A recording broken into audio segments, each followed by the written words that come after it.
Friend विजय अपने YouTube channel IT technique power स्वागत है। फ्रेंड्स, अभी जो हमारी क्लास चल रही है वो इंजीनियरिंग ड्राइंग की हम क्लास ले रहे हैं। इसमें हम एएलपी सीबीटी 2 के लिए प्रिपरेशन कर रहे हैं। तो प्रीवियस क्लास में हमने किया था, उसके आगे टॉपिक को शुरू करते हैं। अभी प्रीवियस क्लास हमने समचतुर्भुज किया था। हमारा टॉपिक चला ज्योमेट्रिकल फिगर्स वाला। ठीक है, तो आगे क्लास को शुरू करते हैं। तो लास्ट हमने समलम चतुर्भुज कर लिया था। उसके बाद में देखते हैं स्पेशल नोट जो है उससे। ठीक है, नोट क्या स्पेशल वो देखो। तो आयत जो होता है उसके सभी जो भुजाएं है या बिंदुओं को अगर मिले तो उससे किसका निर्माण होगा? हमारा समचतुर्भुज का। किसका होगा? समचतुर्भुज होगा। समझ मारी बात? तो आयत के सभी भुजाओं को अगर मिला दिया जाए तो उससे किसका निर्माण होगा? समचतुर्भुज का होगा। तो ये बात समझ मारी है। तो आयत की सभी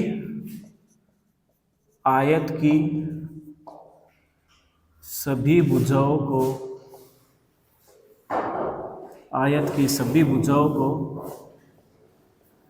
मिलाने से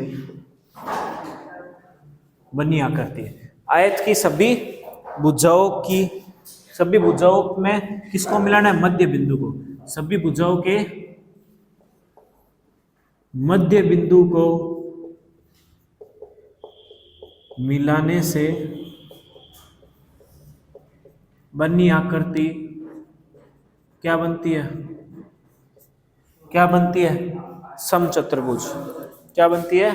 समचतुर्भुज। ठीक है, तो ये स्पेशल नोट था, ये आपसे पूछ सकते हैं। ठीक है, अगला क्या है? आयत की सभी भुजाओं को मिलाने से बनी आकृति मध्य बिंदु मिलाने से बनी आकृति कौन सी समचतुर्भुज होती है? अच्छा, समचतुर्भुज के सभी भुजाओं के मध्य बिंदु मिलाने से किसका निर्माण होगा? आयत का। ठीक है, तो समचतुर्भुज की सभी भुजाओं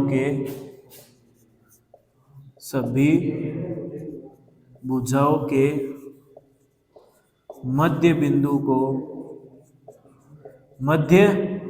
को मिलाने से आयत का निर्माण होता है। ठीक है, ये आपसे डायरेक्ट पूछ सकता है कि समचतुर्भुज की सभी भुजाओं के मध्य बिंदु को मिलाए तो किसका निर्माण होगा? आयत का होगा। और अगर आयत की सभी भुजाओं के मध्य बिंदु मिलाए तो किसका निर्माण होगा? समचतुर्भुज का। ठीक है, समचतुर्भुज हम पढ़ चुके हैं। चलिए अब आगे देखते हैं। नेक्स्ट हमारा बहुभुज को हम पॉलीगन बोलते हैं। क्या बोलते हैं? तो बहुभुज यानी कि बहुत सारी भुजा जिसमें होती है। बहुत सारी भुजा जिसमें क्या होता है? पॉलीगन। तो 3 या अधिक भुजाओं से निर्मित आकृति है। 3 या अधिक भुजाओं से घिरीबंद आकृति।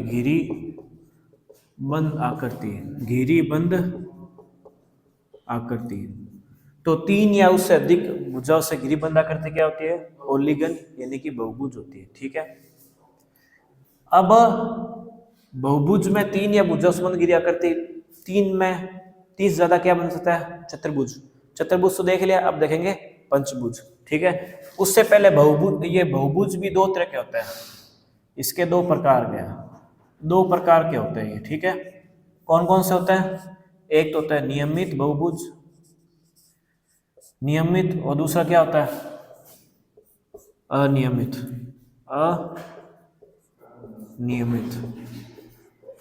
नियमित बहुभुज और एक अनियमित बहुभुज होता है।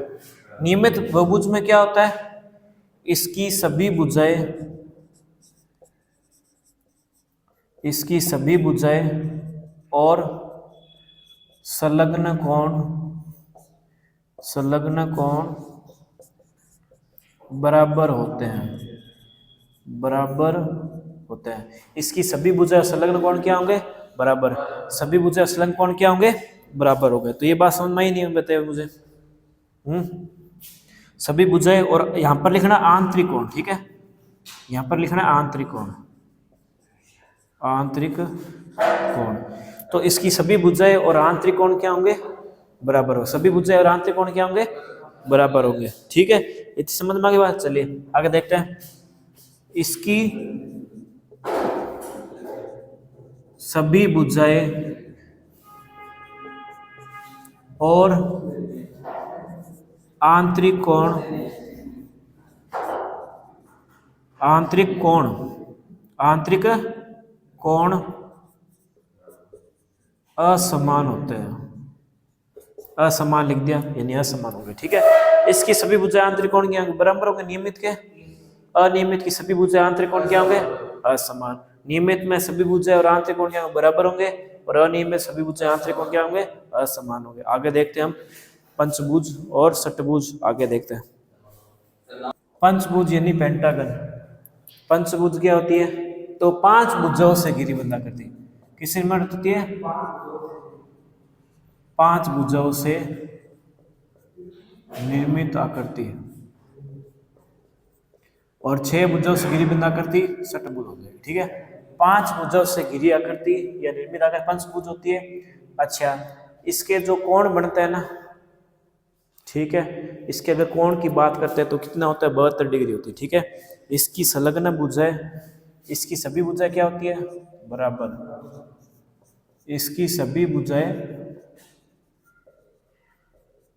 अच्छा एक चीज बताओ, जो नियमित नियमित जो बहुभुज होते हैं उनकी सारी भुजाएं बराबर ही होती है वैसे। ठीक है, और आंतरिक कोण बराबर होते हैं।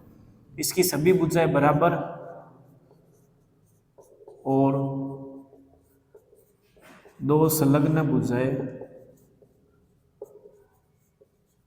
2 संलग्न भुजाएं जो होती है 72 डिग्री पर झुकी होती है। कितने डिग्री पर, 72 डिग्री पर झुकी होती है। तो पंचभुज 5 भुजों से घिरी बंधा करती है, सभी भुजाएं बराबर होगी, 2 संलग्न भुजाएं किस पर जुड़ी होगी, 72 डिग्री पर जुड़ी होती है। ठीक है, तो इस तरीके से आपका एक पेंटागन बनता है। यहां से बाहर की तरफ 72 डिग्री एंगल बनता है, और यहाँ से भी 72 डिग्री का। ठीक है, तो इस तरीके से बनेगा।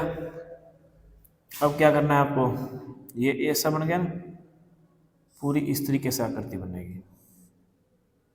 ठीक है, 1 2 3 4 5, 1 2 3 4 और 5, तो इन दोनों को मिला देंगे तो हमारी भुजा बन जाएगी।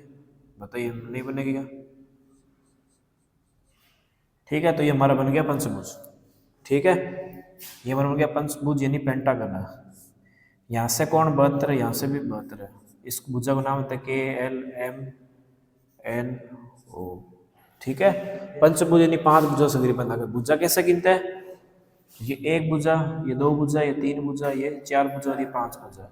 सारी भुजाएं बराबर होगी, और ये दोनों जो कोण है 72 डिग्री पर झुके होंगे। कितने डिग्री पर, एंगल 72 डिग्री का। एंगल का ध्यान रखना, एंगल पूछा जाएगा। पंचभुज में जो एंगल होता है कितने डिग्री का बनता है, 72 डिग्री कोण पर झुकी होती है। ठीक है, 72 डिग्री कोण पर 2 संलग्न भुजाएं 72 पर झुकी होती है। तो ये बता दे पंचभुज। अब बात करते हैं षटभुज की। षटभुज को बोलते हैं हेक्सागन। हेक्सागन, ठीक है, हेक्सागन क्या होती है, तो 6 भुजाओं से घिरी बंधा करती। ठीक है, 6 भुजाओं से घिरी आकृति। ठीक है, इसमें भी सभी भुजाएं बराबर होती है। इसकी सभी भुजाएं बराबर और संलग्न कोण 60 डिग्री पर झुके होते हैं। 60 डिग्री पर झुके होते हैं। ये बात समझ में ही नहीं आई। तो 6 भुजाओं से घिरी बंधा करती षटभुज होती है। इसकी सभी भुजाएं बराबर और संलग्न कोण 60 डिग्री पर झुके होते हैं। ठीक है, तो इसकी शेप देख लेते हैं। ये आपकी शेप कुछ इस तरीके से बनती है। ये ऐसे बन गया, ये ऐसे। यहाँ से ये कोण कितने का बनता है, 60 का। यहाँ से भी कोण 60 का। तो ये भुजा ऐसे करके मिला दो आप, इसको ऐसे करके मिला दो, फिर ये एक भुजा बना दो, तो ये बन गया षटभुज। ठीक है, पूरा प्रॉपर अगर आप स्केल से बनाओगे एकदम सीधा बनेगा। चाहो तो थोड़ा इसको और आप सही ढंग से बना सकते हैं, ठीक है। जैसे इसको थोड़ा लंबा ले जाइए आप इस तरीके से, ऐसे लगे, ठीक है। तो ये आपका क्या बन गया, षट्भुज। क्या बन गया, षट्भुज। ये आपकी A B C D E और एफ, ये आपकी 1 2 3 4 5 और 6 भुजा, षट्भुज बना दिया मैंने, ठीक है।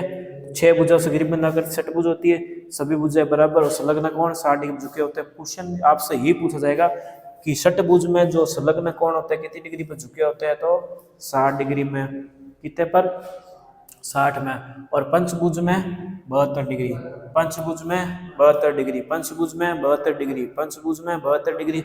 देखो दो चीज बताइए, एक तो बताया पंचभुज यानी 5 वाले में कितनी डिग्री होगी, 72, और 6 वाले में 60।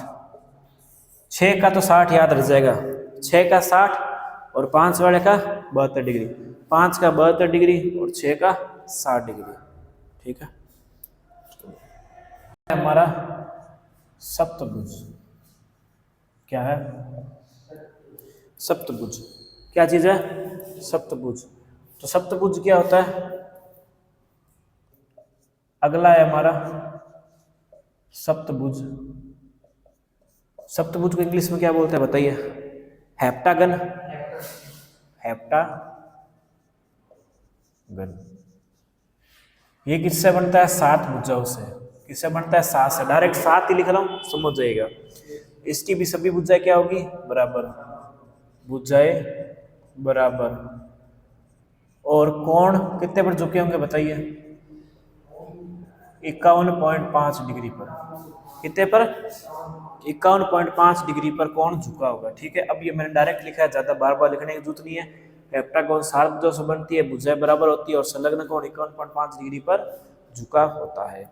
शेप आपको पता होना चाहिए, किस तरह के शेप बनते। देखिए ये शेप बना रहा, ये इस तरीके से बन गई, ठीक है। ये 2 ये बन गई, 1 2 3 ये हो गया, ठीक है। उसके बाद 3, ये फिर 4, और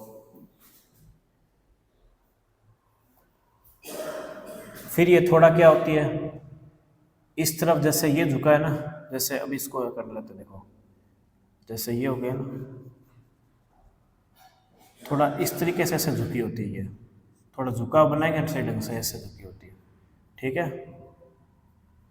झुकाव आपको दिखेगा नहीं सही ढंग से, लेकिन जब मैं पॉइंट बनाऊंगा दिख जाएगा। ये आपका बन गया 1 2 3, फिर 4, फिर 5, फिर 6, फिर 7, 1 2 3 4 5 6 7। 2 बार तो काउंट नहीं कर ले इसको, 1 2 3 4 5 6, 6 बन रहा है ना, 7 क्यों नहीं बन रहा भाई, 7 बनना चाहिए। हाँ ये वाली भी झुकी होगी ना थोड़ी सी, तो हाँ बराबर झुकी होगी ना, जैसे ये झुक गई ना, ये थोड़ा इससे ऐसे इस तरीके से, ठीक है। इस तरीके से कुछ ऐसे झुकी होती है, ठीक है। तो सप्तभुज की आकृति समझ में आ गई कैसे उठती है, ये ऐसे।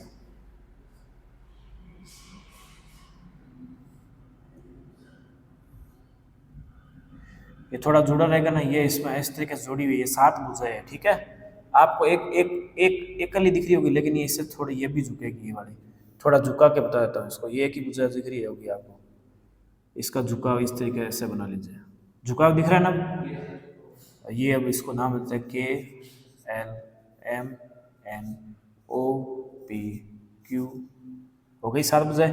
देखिए ये 1 भुजा, 2 भुजा, 3 भुजा, फिर 4 5 6 और 7 हो गई 7 सप्तभुज यानी कि हेप्टागन। एग्जाम आपका बनाया आएगा तो आपको दिक्कत लेने की जरूरत नहीं, आपको ड्राइंग नहीं बनानी, ठीक है। तो बनाएगा तो आपको पहचान आना चाहिए कि सप्तभुज कौन सा होता है, अष्टभुज कौन सा होता है, तो बना दिए। इसमें आपको कोण ध्यान रखना है कि ये जो बाह्य कोण जो बनते हैं, बाहरी जो कोण बनते हैं या जो संलग्न कोण होता है, वो कितने डिग्री पे झुके रहते हैं, 51.5। ये सबसे ज्यादा मेन क्वेश्चन है पूछा जाने वाला, ठीक है ना। कोण आपको सबसे ज्यादा पूछेगा, बताइए मुझे। जो मैंने पहले बताया था, पहले कौन सा बताया था, पंचभुज। पंचभुज में कितने डिग्री एंगल झुका होता है बताओ, पंचभुज में बताओ। 72 डिग्री। कितना डिग्री होता है? 72 डिग्री। पंचभुज 72 पर। देखो पंचभुज 72 डिग्री, बार बार ये मैं लिख रहा हूं क्योंकि एंगल पूछेगा डायरेक्ट कि पंचभुज में संलग्न कोण कितनी डिग्री झुका होता है। तो पंचभुज जुड़ा होता है 72 डिग्री पर। अच्छा, और षटभुज 60 डिग्री और सप्तभुज 51.5। तो ये साथ साथ लिखते रहेंगे ना तो अपने को याद होते रहेंगे कोण कितना है। 5 वाले का 72, 6 का 60, 7 का 51.5। कोण ध्यान रखना है आपको, डिजाइन कोई नहीं बनाने पूछेगा, आपको बस पता होना चाहिए, भुजाएं गिननी आनी चाहिए। ठीक है, चलिए आगे हम देखते हैं अष्टभुज। अष्टभुज बनेगा 8 से। ठीक है, और संलग्न कोण जो बनेंगे अष्टभुज में क्या होगा? 8 कोण हो गए। ठीक है, और संलग्न कोण जो होगा 45 डिग्री पर झुका होगा। 45 डिग्री पर झुका होगा संलग्न कोणों का। तो इस तरीके से रेखा बनेगी। ठीक है, अब हमको बनानी शेप। ये 1 बन गया, 2 बन गया, फिर ये 3, फिर ये 4, फिर ये 5, फिर ये 6, फिर ये 7 बन गया ना अष्टभुज। ये तो नीचे वाली एक रेखा काउंट हो जाएगी। एक ये, 2, 3, 4, 5, 6, 7, 8 अष्टभुज बन गया ना। ये पहला, दूसरा, तीसरा, चौथा, पांचवा, छठा, सातवां और आठवां अष्टभुज बन गया। क्या बन गया? अष्टभुज। ये यहां से कितना डिग्री एंगल झुका होगा? 45, 45। ठीक है, समझ में आ गई बात। अब इसको नामकरण कर देते हैं। ठीक है, P Q R S T U V W। ठीक है, तो नामकरण दे दिया हमने। अष्टभुज में 8 भुजाएं बनेगी, संलग्न कोण 45 डिग्री पर झुके रहेंगे। बताइए मुझे पंचभुज में झुकाव कितने का होता है? 72 डिग्री का। और षटभुज में 60 का। और सप्तभुज, सप्तभुज में 51.5। अष्टभुज में 45 डिग्री। बताइए कितना होगा? 45। ठीक है, अब पढ़ते हैं नवभुज। अब मैं डायरेक्ट आपको नवभुज और 10 भुज का डायरेक्ट ले जाता हूँ। ठीक है, 9 भुज और 10 भुज। भुजाएं तो आपको नाम से पता लग रहा है। 9 भुज में कितनी होगी? भुजाएं क्रमशः क्या होगी? भुजाएं क्रमशः कितनी होगी? 9 और 10, 9,10 होगी। और कोण जो बनेंगे 40 और 36 बनेंगे। 40 और 36। ठीक है, 40 और 36। नवभुज में 40 और इसमें कितने का बनेगा? 36 का। नवभुज में भुजाएं 9 और 10, कोण कितने का बनेंगे? 40 और 36। डिजाइन याद रखने की जरूरत नहीं है। ठीक है, तो नवभुज में भुजाएं 9, 10। मैंने भुजाएं गिननी बता दी है, कैसी भी शेप आप गिन सकते हैं। मैक्सिमम आपको अष्टभुज तक पूछेगा, वो मैंने बता दिया। बाकी अगर नवभुज भी है तो आप बता सकते हैं। कोण इसमें सबसे मेन है। नवभुज में 40, 10 भुज में 36। नवभुज में 40, 10 भुज में 36। 9 में 40, 10 में 36। 9 में 40, 9 में 40, 9 में 40, 10 में 36। 9 में 40, 10 में 36। अब मेरे को बता दो आप बात। अब मैं सीधे लाइन से सारे भुज लिख देता हूँ और आपको कोण बताना है। ठीक है, ये पंचभुज है, ये षटभुज है, ये सप्तभुज है, ये अष्टभुज है। ठीक है, नवभुज और ये 10 भुज। बताइए इनका कोण बता दीजिए सारे। ठीक है, ये बार बार इसलिए बोल रहा हूँ क्योंकि इनमें से कोण पूछा जा सकता है आपको कितना होगा। पंचभुज में कितने कोण बनता है? बताइए सारे। पंच में कितने का बनेगा? 72 डिग्री का। पंच में, षटभुज में, सप्तभुज में 51.5। ये 51 है। ठीक है, 51.5। अष्टभुज में कितने का बनेगा? 45 का। अष्टभुज में 45 का। नवभुज में बताइए 40 और 36। समझ में आ गई बात। याद आपको यही रखना चाहता है। इस टेबल को चाहे तो आप हाईलाइट करके लिख सकते हैं। ये आपको कौन पूछा जाएगा, ये आपकी भुजाएं है, क्या है ये, भुजाएं है, और उनके कोण है, कितनी डिग्री पर झुका रहेगा। पंचभुज की भुजा जो कोण है 72 डिग्री है, षटभुज में 60, पंच में 72, षट में 60, सप्तभुज में 51.5, अष्टभुज में 45, अच्छा नवभुज में 40, दसभुज में 36। तो पंचभुज में 72, षटभुज में 60, सप्तभुज में 51.5, अष्टभुज में 45, नवभुज में 40, दसभुज में 36। ये कितना है, 36 है। समझ में की बात, तो सबको याद रह जाएगा। ये आपको कौन सारे याद रखना है, तो हमने बहुभुज वगैरह सारे कर लिए। अब आगे देखते हैं नेक्स्ट। दोस्तों आज की क्लास को यहीं समाप्त करते हैं। आज की क्लास कैसे लगी कमेंट करके जरूर बताइएगा। अगर चैनल पर नए, चैनल को सब्सक्राइब जरूर कीजिएगा। दोस्तों मिलते हैं नेक्स्ट में, तक जय हिंद जय भारत।